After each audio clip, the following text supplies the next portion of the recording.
Give me a count, baby. In 3, 2, 1. Today I'm joined with Amir Zonozi, who is the Chief Strategy Officer at Zoomph. According to his Twitter bio, Amir is the co-host of 5 Favorites, a YouTuber, a Georgetown alumni, lover of DGI, Twitter, CX, and taco emoji. Now with a little personalized data on Amir, what does personalized data mean to you and why is it so powerful? Yeah, I feel naked right now. Like, my love for tacos is out there on the internet. Personalized information is super powerful. I mean, it makes it relative. You know, it's all about when any digital interaction, you want to make it as relational as possible. I don't even know if that's a word, but even saying that in itself, you know, it connected us even being personable about it. So it's making me feel that it's not a one-size-fits-all approach. I mean, you're using my Twitter bio there, as embarrassing as it is, but Twitter is great for understanding people, connecting with people, and I like to tweet out sometimes the top influencers at an event. It's a way for me to understand, you know, who's influencing an event, and people always retweet it. They love Twitter. And one of the people was Jill Rowley. She's great if you ever follow her on social media. And she does social selling. And she said, "Wow, Amir, I can't believe I'm number 7." And so I tweeted her back. I was using Zoomph and I looked at her affinities, her associations, and Steph Curry, you know, MVP, was number 3. And boom. And I was like, keep killing it, Jill. You're like Steph Curry on Twitter at this conference. And she followed me and she DM'd me. And she was like, "Oh my God, I can't believe you mentioned Steph Curry. My husband just played a round of golf with him." And she's sending me photos of her husband and Steph Curry that just played golf. Like, I'm a complete stranger, but what we have in common is that event, and I mentioned Steph Curry, and it totally opened up our relationship in that sense. And that's what personalized data does. It opens up that relationship so people can understand more from that data that you're gleaning from. How can you harness the data so it's not too personalized and too creepy? I feel like a lot of times people kind of get overwhelmed that all this data, like some people might not even want their Twitter bio to be shown, right, but others not. How do you kind of bring that all in to make it, That's a great question. Yeah, I mean, that's a big topic that world, and Europe is certainly ahead of the game when it comes to that type. And it's like letting people opt in and opt out of that information. So, I mean, you can always make your Twitter information private. The other thing is just aggregating that information. So if we know certain people from a location that range from these age groups, you know, we can still make it personalized based off their demographic information in aggregate without getting into the specifics of Trevor is really into Lady Gaga on Spotify. It is true. Very true. Who are some examples that you're seeing are really using this personalization of data that are really crushing it and doing a great job at it? Yeah, one of my favorite examples, Debbie shared with us once, and it's Spotify. So Spotify had this entire campaign. They wanted to show brands that they have a lot of information on people just by what they listen to. One example was on Valentine's Day, someone listened to the song, well, here's that. They got a billboard and it said, "Dear person who listened to Sorry 42 times on Valentine's Day, what did you do?" And, you know, looking at that, it's like if you looked at just the data, we just see February 14th, they listened to this track 42 times. The human insight and the personalization that you glean from it, making sense of it is, well, February 14th is Valentine's Day. Sorry is a song about a breakup. So they can glean that information that person did something to ruin the relationship.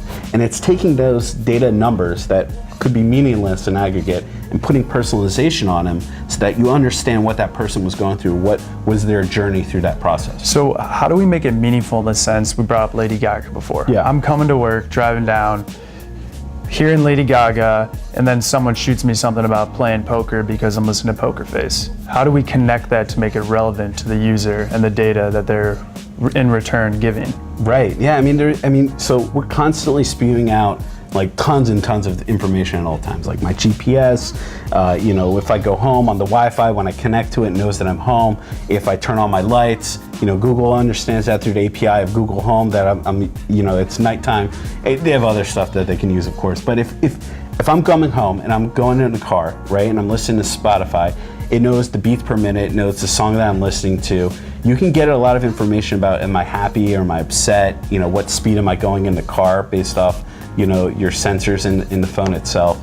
And we can make some predictions based off whether you would convert or not convert on that ad.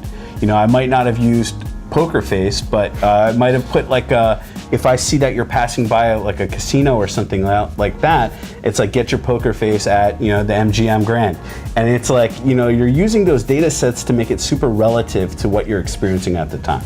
So we always hear, and I feel like it's really trendy because everyone wants a BI system, big data, analytics, and data. What's the difference between big data and really data, in your opinion, when it comes to personalizing it?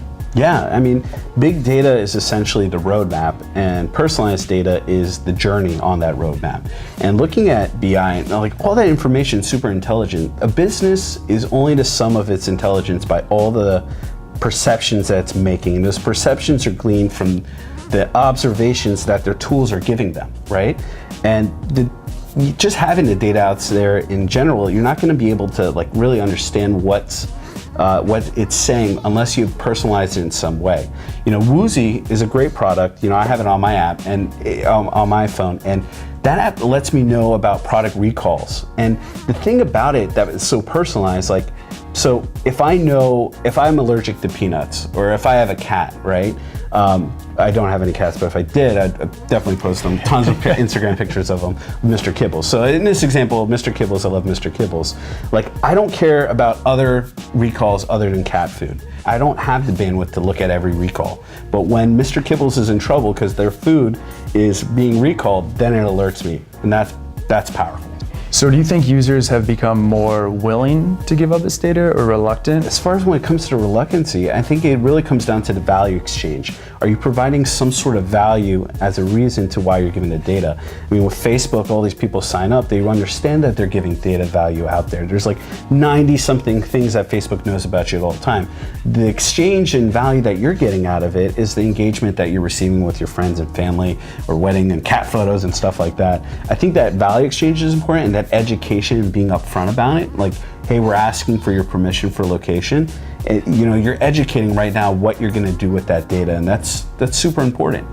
So Amir, I hate to go full Constitution on you, but how can we, the people, use this personalized data to create an impactful experience? There's a number of ways of you understand like what matters to this individual, and then how can I connect with something that would let them know that I'm listening, that I care. Essentially, at the end of the day, social media and the entire experience is people want to be heard, and that information is out there, and it's all about listening to them and understanding them and providing data that's relevant to them. All right, Amir, thank you for stopping by the breakdown. Before you go, tell us a little bit more about Zoomph. Thanks for having me, Trevor. Zoomph is a social media listening and analytics platform. We're marrying social DNA with real-time signals to help you reach out to people at the right time in the right moment.